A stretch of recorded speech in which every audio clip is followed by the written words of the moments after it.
Gampang banget tebak. Tuh. Ini yang jadi primadona hari ini. Cabe. Wow. Semana bang? Hah? Sebaskom? Satu ini sebaskom? Serius abang? Alamak, alamak. Waduh. Kedai makanan yang satu ini selalu ramai saat siang hari. Semua pengunjung begitu bersemangat menyantap hidangan, bahkan sampai keringetan. Ya, inilah warung sop janda yang tersohor dengan singatan rasa pedasnya. Lumayan ini bikin melek. Pedasnya mantap. Karena dagingnya fresh ya. Karena dagingnya ini rasanya fresh.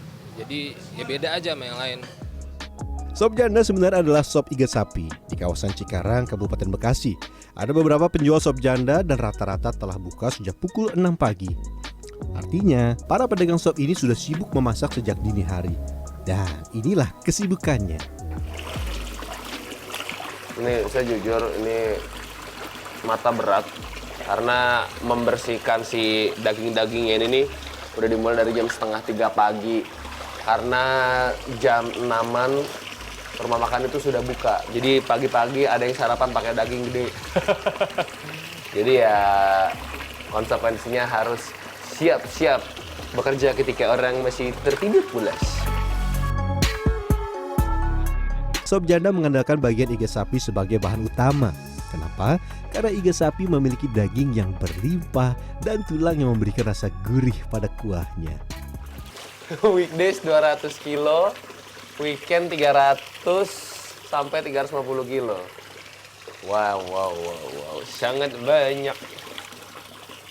Nih, yuk. Ini Selain tekstur dan rasa, memasak iga sapi relatif lebih cepat dibanding mengolah bagian lain seperti sanung lamur ataupun kikil. Jangan lupa tambahkan daun salam bersamaan dengan bumbu halus untuk memberikan aroma yang harum sekaligus menyamarkan bau amis daging.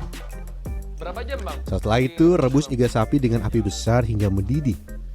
Sekitar 1 jam direbus, lemak dari iga sapi yang digunakan sebagai bahan dasar sop akan muncul di atas dandang. Nah, bagian lemak ini biasanya dibuang oleh penjual sop janda. Nggak diaduk kan tapi kan? Gini terus ambil. Kenapa sih bang ini harus diambil nih bagian lemak-lemak kayak gini nih? Karena biar kalau mungkin di penyajian nggak pada lengket, tidak pada ngintal gitu. Oh di mangkoknya biar bening. Sudah setengah matang nih, saatnya tambahkan penyedap rasa, garam, dan jangan lupa cuka. Cuka dapat berfungsi sebagai pelunak daging ketika dimasak karena mengandung asam asetat yang membantu melunakkan serat daging. Selain itu, cuka juga dapat memecah protein pada daging hingga membuatnya lebih empuk. Namun harus sesuai takaran ya, kalau kebanyakan bisa-bisa kuahnya menjadi terlalu masam. Ini yang jadi primadona hari ini. Cabe, misi, mak. Iya. Keterusan. Taruh mana, mak? Mari, mak. Bang, help, bang, help.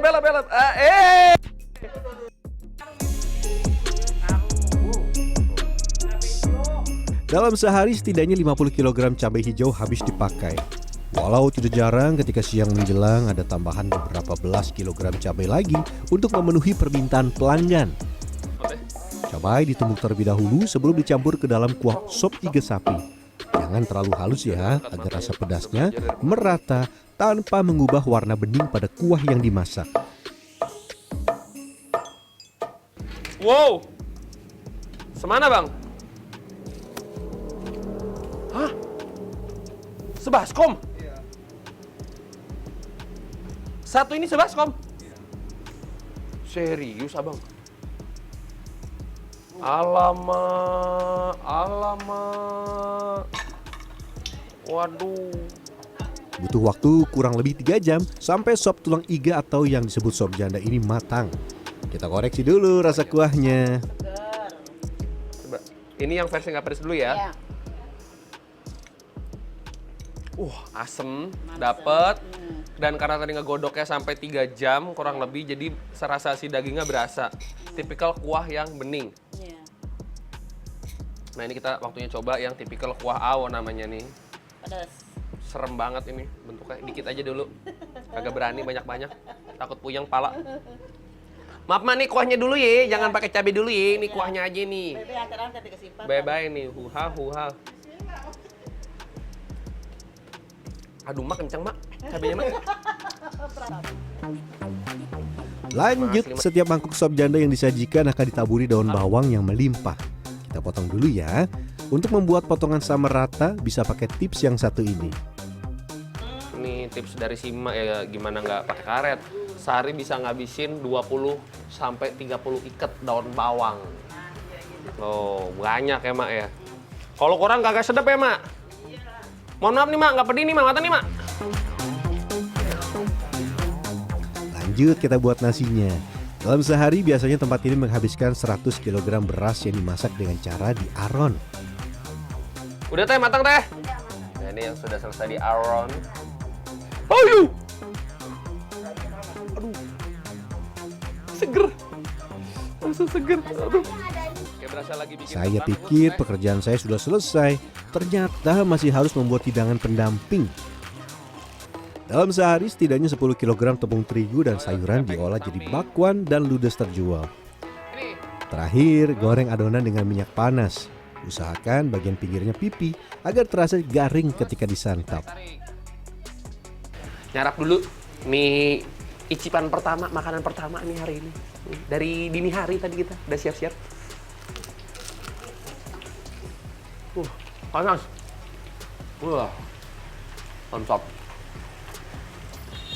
Akan lebih jos kalau nanti diudek-udek sama si sop iganya. Pukul 6 pagi, pelanggan di rumah makan yang terletak di Cikarang Barat, Kabupaten Bekasi ini mulai berdatangan secara perlahan dan mencapai puncaknya sekitar pukul 11 siang. Tidak hanya 1 atau 2 potong daging iga berukuran besar yang disajikan, melainkan 3 potong besar atau bahkan 4 potong jika dirasa masih kurang. Banyaknya daging yang tersaji dalam setiap porsi makanan inilah yang menjadi salah satu daya tarik pelanggan. Ada 3 jenis varian pedas yang bisa Anda pilih. Tidak pedas, pedas, dan pedas sedang, yang berarti kuah pedas dan kuah tidak pedas dicampur dalam satu mangkuk. Pas 3 gini ya? 3. Ini gimana naruhnya nih, A? Nah, ini sedang. Kasih cabai dikit. Sama kasih kuah ini dikit.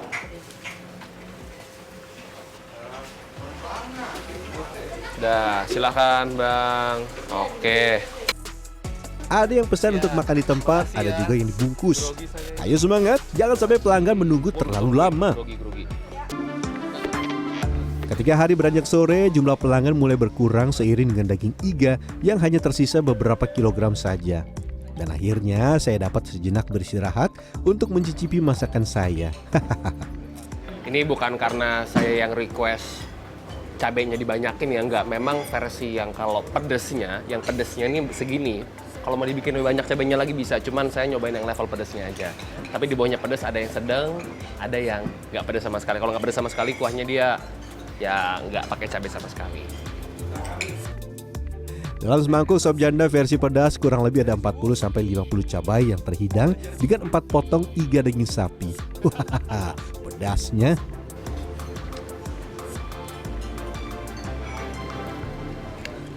Pesan pertama ketika makan daging itu adalah empuk, gampang banget copot dari tulangnya. Tuh. Tapi yang saya suka, walaupun dia empuk, dia nggak dibikin berlebihan. Misalkan kayak yang di presto gitu loh, nggak. Dia tetap ada sensasi ketika dikunyah, tapi cenderung mudah ketika digigit. Nah. Gampang copot, tapi masih ada tekstur kenyal khas dari tulang iganya. Aduh, pedes. Ada beberapa versi mengenai asal-usul sop janda.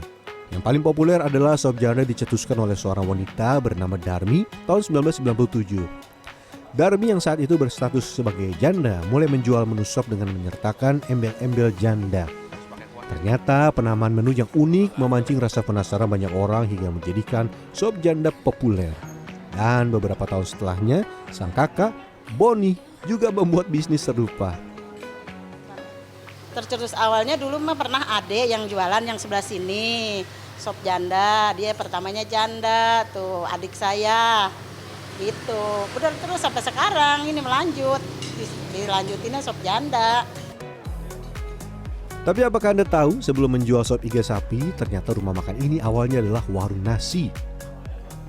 Pertama mah semua awal-awal buka mah, kalau sop mah belum begitu banyak langsung ke sini hampir udah sekitar 15 tahun lebih dah ramenya begini sop gitu. Udah jadi warteg, udah pas rame gini warteg nggak ada. Salah satu tantangan adalah ketika cabai sedang tinggi. Namun untuk menjaga kualitas, pemilik usaha sop janda tidak pernah mengurangi jumlah cabai dalam masakan. Bedanya paling dari untung, biasa agak tinggian, agak menurun sedikit, kayak gitu. Harus menantang, lebih pedas, kelihatan kan cabenya gitu. Emang itu ciri khas sop janda kita, makanya nggak bisa kita kurangi cabenya. Walaupun itu cabenya mahal, tetap. Satu porsi sop janda dibanderol dengan harga Rp55.000. Kalau nasi, Rp5.000 bisa sepuasnya. Tapi kalau mau kesini, jangan terlalu sore ya, sebab tempat yang buka pukul 6 pagi ini sudah tutup sekitar jam 4 sore karena ludes diborong pembeli. Selamat mencicipi. Rian Fernando, Dewi Agung Yuljarto, Bekasi, Jawa Barat.